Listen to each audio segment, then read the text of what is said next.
CrossFit is a religion, and Marcus Webb was its high priest. I didn't understand this until I walked into Forge Box on a Tuesday morning and felt the electricity. The clang of barbells hitting the platform. The guttural screams of people pushing past their limits. The chanting, actual chanting, from the coaches encouraging their disciples to go harder, faster, deeper into the pain. Marcus was standing on the box platform, whistle around his neck, shirt off, his body a testament to the gospel of CrossFit. Not gym built. Not internet famous built. Built like a machine that had been calibrated for exactly one purpose, to go through what normal humans consider their wall and keep going. He was 36. Married to Jennifer for 12 years. They had a child, a daughter, maybe 8. He had a morning show on SiriusXM about fitness culture. 200,000 Instagram followers. A supplement line. A podcast. He was the American dream wearing Reebok Nanos. And he was absolutely, completely lonely. I could see it in how he looked at his wife in the photos on the gym's bulletin board. The forced smiles. The way his arm around her seemed performative, like he was posing for the camera even when the camera wasn't there. Jennifer looked polished and thin and terrified, the way women who are married to their husband's ambition always look. I was 22 when I walked into Forge Box. Small. Fit in the way that comes from yoga and Pilates, which meant I was laughably weak compared to the CrossFit girls with their massive shoulders and their calloused hands. I'd never touched a barbell. I'd never wanted to. But I wanted Marcus to teach me. I signed up for the on-ramp program for weeks of foundational training before joining the main classes. Marcus wasn't supposed to teach the on-ramp. He managed the gym, did the high-level programming, trained the competitive athletes. But somehow, he ended up teaching my group of 3. You need to understand something, he said on the first day, looking directly at me. CrossFit isn't about being perfect. It's about being present. It's about showing up, being broken, and doing it again tomorrow. His eyes held mine a beat too long. He didn't know it yet, but he just described his marriage. I learned quickly that Marcus's obsession with fitness wasn't really about fitness. It was about control. About having one area of his life where the variables were predictable. Where hard work actually meant something. Where there were no compromises or half measures. His marriage was not like that. Jennifer worked in marketing. Long hours. Travel. When she was home, she was tired and distant. They hadn't had sex in what he eventually told me was 2 years. Not because of infidelity, she just didn't desire him anymore. Or worse, she desired the version of him that existed before the ambition took over. Before he became a brand. I found this out by being, remarkably, a good listener. Week 2 of on-ramp, I arrived early and stayed late. I'd ask him questions about his philosophy. About what drove him. About why he cared so much. He'd answer, and with every answer, I'd ask another question. Most people don't ask questions, they just want answers. I wanted to understand him. My wife thinks I'm obsessed, he said one night, standing next to me while I was doing mobility work. She says I love the gym more than I love her. Do you? I asked, not looking at him. No, he said. Then, after a pause, I don't know anymore. The question had cracked something open. I'd found the fault line. I started showing up at times he'd be coaching. I'd sit in the bleachers and watch him demonstrate movements. His body in constant motion.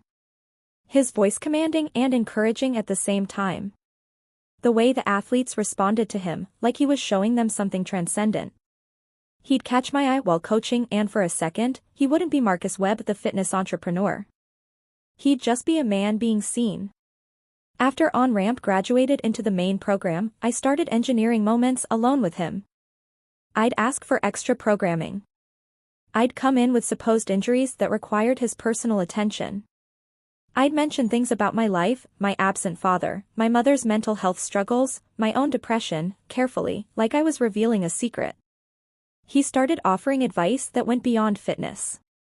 He'd say things like, "You're stronger than you think you are. You're tougher than the life you're living." And I'd respond like he'd said the most profound thing anyone had ever said to me. Because I was a mirror, and I was reflecting back exactly what he needed to see, himself as a savior. By the 3rd month, he was texting me. Not about fitness. About his day. His frustrations. His fears that he'd built an empire of emptiness and was trapped inside it. I responded with perfect sympathy. With the exact words he needed to hear. With an understanding that Jennifer, exhausted, working, trying to survive her own life, simply couldn't provide. "You deserve to be happy," I wrote once, knowing he'd read it as, "You deserve to be with me." He didn't respond for an hour. Then, I don't know what happiness is anymore. I knew exactly what to do with that. We started meeting outside the gym. Coffee shops where no one from the fitness world went. His truck parked in different neighborhoods.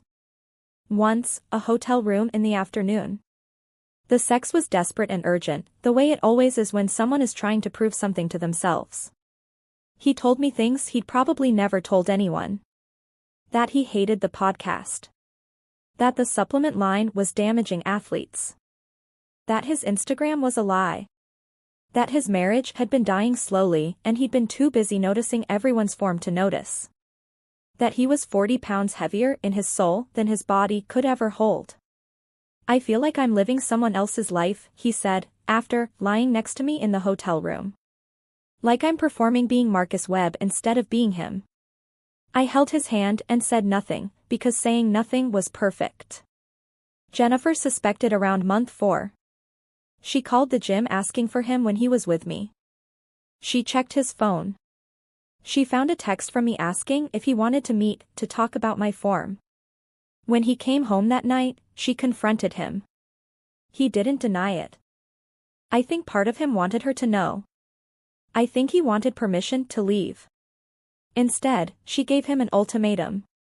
"It's her or us," Jennifer said, according to what Marcus told me, his voice shaking on the phone at 2 a.m. "You have to choose right now." He chose me. He told me the next morning with the kind of exhilaration that made me realize he didn't understand what he was actually choosing. He wasn't choosing me. He was choosing away from the life he'd built. I was just the exit door. "I'm leaving," he said. "I'm going to move out this week. We're going to be together." And for the first time, I felt something I didn't expect, guilt. The first weeks were euphoric. He moved into a sublet in Astoria. We were together constantly. He'd call in the middle of the night just to hear my voice. He'd show up at my apartment unexpected with flowers or expensive dinners. He was obsessed, that was the only word for it. "I've never felt this way," he said, and I recognized the words because I'd heard them before, with Richard, with Marcus Stone, with David Chan. The words that meant someone was drowning and mistaking me for a life raft. But this time was different. Because slowly, I realized Marcus wasn't drowning in love. He was drowning in the loss of his identity. Without the gym, without his wife, without the structure and the performance, he was becoming unmoored. He'd show up at Forge Box, he still coached there, and the other trainers could see something was wrong. He was losing weight. His energy was manic. He'd snap at clients, then overcompensate with intensity that bordered on dangerous. He pushed someone too hard during a WOD and they got injured. Partially torn rotator cuff. His podcast listeners noticed. Comments started appearing, "Where's the energy? Marcus seems off. Is everything okay?" Nothing was okay. He'd spend hours analyzing me. What I was thinking. Why I'd really come to the gym. Did I love him or was I using him? He'd read and reread old text messages looking for hidden meaning. He'd ask me the same questions over and over, as if the answer would be different if he just asked with enough desperation. "Do you love me?" he'd ask. Yes, I'd say, and it was technically true. I loved what I'd created. I loved the version of him that existed only in the moments after my affirmation. I loved the power. But that wasn't the love he was asking for. His marriage imploded in the most visible way possible. Jennifer gave an interview to a local news outlet about marital infidelity and mental health. She didn't name him, but everyone knew. Gym community is small. Everyone knew. Within days, whispers became articles. Articles became think pieces about toxic gym culture and the coaches who preach discipline but practice obsession. Marcus's supplement line dropped him. His podcast sponsor pulled out. ForgeBox's owner told him he needed to take a leave of absence. Everything he'd built, I watched crumble. Again. But unlike the other men, Marcus didn't become depressed and small. Marcus became increasingly unhinged. He'd show up at my apartment and just sit. Staring at me. Asking questions that didn't make sense. What would happen if I disappeared? Do you think about me when I'm not here? Are you seeing someone else? I started getting scared. He wrote letters. Pages and pages. Not love letters, obsession letters. Analysis of every moment we'd spent together. Every word I'd said. Every expression on my face.